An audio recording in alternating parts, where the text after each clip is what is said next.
I mean, I've gotten into full-blown heated discussions with family members about this topic, and I'm just going to go ahead and share my thoughts on what exactly is going on right now. For one, I just want to say, man, when it comes down to viruses, diseases, anything, there's nothing new under the sun. We've seen a lot of different viruses and diseases take place in our lifetime. We've heard of different plagues and diseases that have taken place before we were put here on this earth. And I don't think anything is going to change. After this is over with, it will end at some point. But once this is over with, it'll be something else. This video is not so much to focus on the negative parts of what's going on right now, but the positivity that I've seen coming out of this. Number one, people are getting closer to God, and I'm a firm believer in that. You cannot move forward in life, you cannot progress, you cannot elevate your state of mind and being by being comfortable. I truly believe that. So whatever God has to do to bring you out of your comfort zone, he will do that. Whether it's through hardships, whether it's through plagues, whether it's through whatever he chooses to bring upon you or us. I've seen things really start to change a lot as far as family dynamic. I've seen a lot of families, whether they like it or not, become a lot closer during this time. You're not able to run around the whole city and go from town to town and all of that. You have to stay complacent. You have to stay put where you're at. And this is forcing people to have more conversation with family members, to spend more time with family members. I see that as a huge plus in what's going on right now. I see God bringing the families back together. I see parents who are now homeschooling their children, whereas they always complained about the education system failing their children and teaching them things that they know not to be true, and not teaching them certain things that they wish that they would teach them. Now parents have control of that. Yeah, they send out a little curriculum that you have to do with your children, but at the same time, you now have full control over the things that your child is learning, whether that's good or bad. Some people are having to change their own behaviors because now their children are around them a lot more than they were before. And I think that's a huge positive, point as well. Also, I've noticed that people are taking their health a lot more seriously than they were before. A lot of people eating better. A lot of people drinking more water. A lot of people, taking vitamins, doing what they have to do to make sure that they are healthy. Things that we should have been doing before, but that we weren't doing until this whole thing kicked off. Also, I see people being a lot more self-reliant, meaning that they're finding ways to make their own income. People talking about starting their own gardens. Making a way for themselves, buying land for themselves. The main thing that you want to do during this time is protect your mind. Truly protect your mind. Don't believe everything that you see in the media. The media is only going to give you a little small piece of what exactly is going on right now. So do I think this virus is real? Yes. Do I think that they know more about it, and by they I mean the government, yes I do, than what they are leading on? I also believe that people will die, just like they do with all diseases, and that nothing happens outside of God's will. And that's something that I really want to push as well. I know a lot of people are showing fear. They're scared at this time. They're anxious. They don't know what's going on. And I think that this is making it a prime time for people to come to God, for people to trust God, for people to start talking more to God. I see people reading their Bibles more. I see people taking their faith a lot more seriously. And I think that God will do anything that he has to do to get you to that point in life. And why the whole media thing is on my mind as well, I want to get this point across in this video. Do not pay attention to all of the BS that you see on social media. Don't pay attention to people who have no faith, who are running around driven on fear, and just saying and doing any irrational thing. If I were you at this time, I would limit my social media intake a lot more. I would limit it to the point to where you're hardly ever on there. Because if you get on there, all you're going to see is a bunch of BS. people doing TikTok videos, people just doing, a bunch of silly things. You have all this excess time on your hands now, and you can either be productive and find a way to build a good life for yourself, build a good relationship with God, or you can run around on fear, keep on buying up all the toilet paper, keep on buying up all the hand sanitizer, and, keep on listening to the government and following their lead.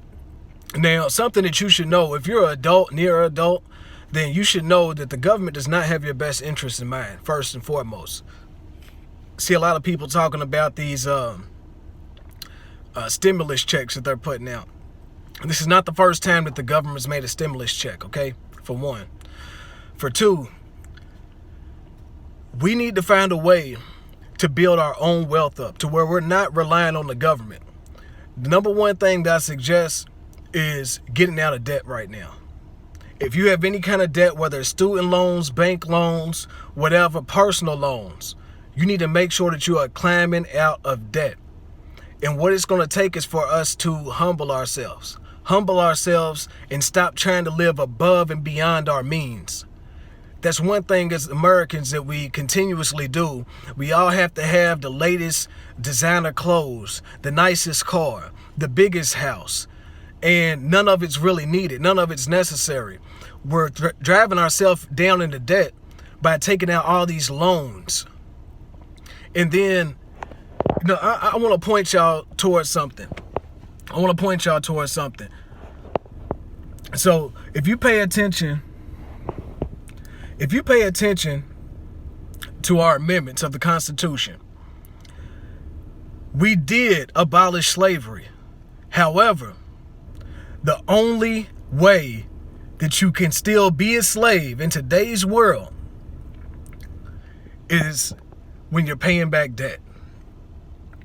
When you are under some kind of debt. When people go to prison, what do they say? You're paying your debt to society, right? Paying your debt to society. A lot of people are working in prisons, doing these complicated jobs, and where people get paid $20 an hour on the outside or more, and they're getting paid cents, dollars for doing the same job. It's basically slavery. It's modern day slavery. That's what the prison system is. And anytime you are in debt to someone, you are liable to be that person's slave. Now, I hope that this video isn't going over too many people's heads right now. And I hope that you have ears to hear what I'm saying right now. Get out of debt as soon as possible. That's number one. Whether if you need to cut back on your expenses in life, if you need to get a second job, if you need to do whatever, if you need to start up a business, if you need to start planting your own food, if any of that, you just need to start becoming more self-reliant. And being self-reliant comes from getting out of debt, staying out of debt, providing for yourself, so that way nobody can ever come to you and take what you have. Nobody can ever come and take your house. Nobody can ever come and take your car. No one can ever come and just take your business or your paycheck from you.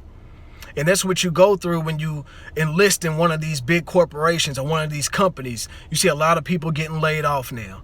A lot of people panicking, trying to pulling their money out of banks and so forth. I mean, I watch it all, man.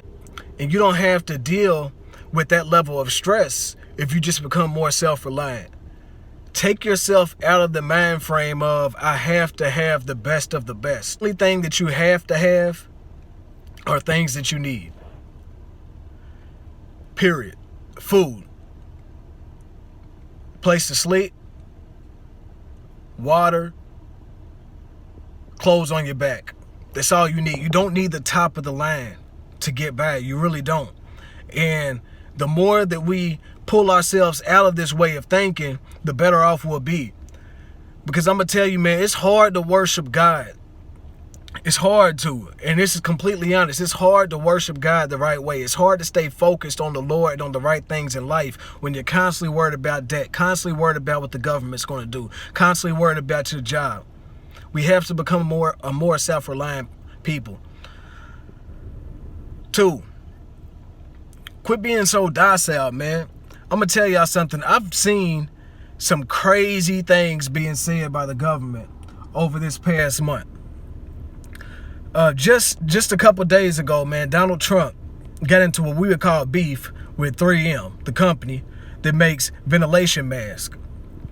And the beef was, he told this company, because they were already giving the United States, I believe, about 35 million masks.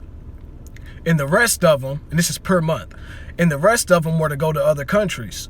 Well, Donald Trump told 3M that we need all of these masks. Do not export our mask to these other countries when we need masks. Now, in theory, it sounds good, but 3M, not just thinking about the American people, but people in general, they're saying that they couldn't do it, basically. That taking away those masks from those countries would put their healthcare providers at risk. Now, what Donald Trump said in response was, if you do not give us these masks, we will do everything within our power to take the mask from you.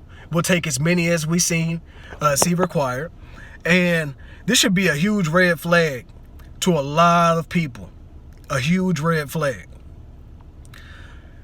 We're getting to the point where the government is controlling us. They're controlling us through fear. They're controlling us through threats. Now, am I going to say Donald Trump was right or wrong? That's up to you. I'm not going to say if he's right or wrong by saying or doing what he did. At the end of it, I can tell you that he got what he wanted. And he got what he wanted through fear. We have to stop fearing man. We have to stop fearing government.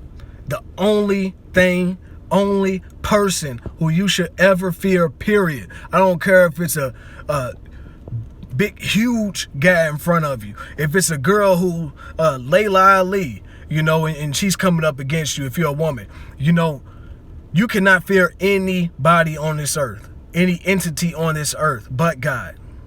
But God. Fear nothing but God. In this time, rely on God. Read your Bible. Go through his scripture. See that there is nothing new under the sun. All of this stuff that's happening right now has already happened multiple times over throughout the history of the world. And it will continue to happen. Because God does what he has to do to get his people to come to him. I want to encourage y'all to pray. Encourage y'all to protect your family. Protect your family through prayer. Protect your family through giving them the tools that they need. I see a lot of people going out getting toilet paper. I don't see how that's going to save your life. A lot of people going out buying guns that they're too scared to even use. I've never seen so many scary people running around with weapons in my entire life. I live in Kentucky, and I can tell you that all the gun stores are almost bone dry. All the ammunition is pretty much gone. You can still go places here and there and find a little bit of ammo, but people cleared out the gun stores about a month ago here. A lot of them closed down as well. So, hopefully I said something to stimulate thought here. Hopefully I said something that touches you and it motivates you to move closer to God. Get that fear out of your mind. Put aside social media. Put aside other people's opinions, what they're saying, all this fake news floating around, and focus on what you have to do to take care of yourself and your family. I'm not going to hold y'all too much longer. This video went a little bit over from what I needed it to go. So I love y'all. Please continue to like, subscribe, comment down below what your thoughts are. How are y'all taking this whole coronavirus thing? Are you being more cautious? Has your mind state changed any? Whatever's going on with you, let me know. I'm curious. It's 502 King Paul. I'm out of here.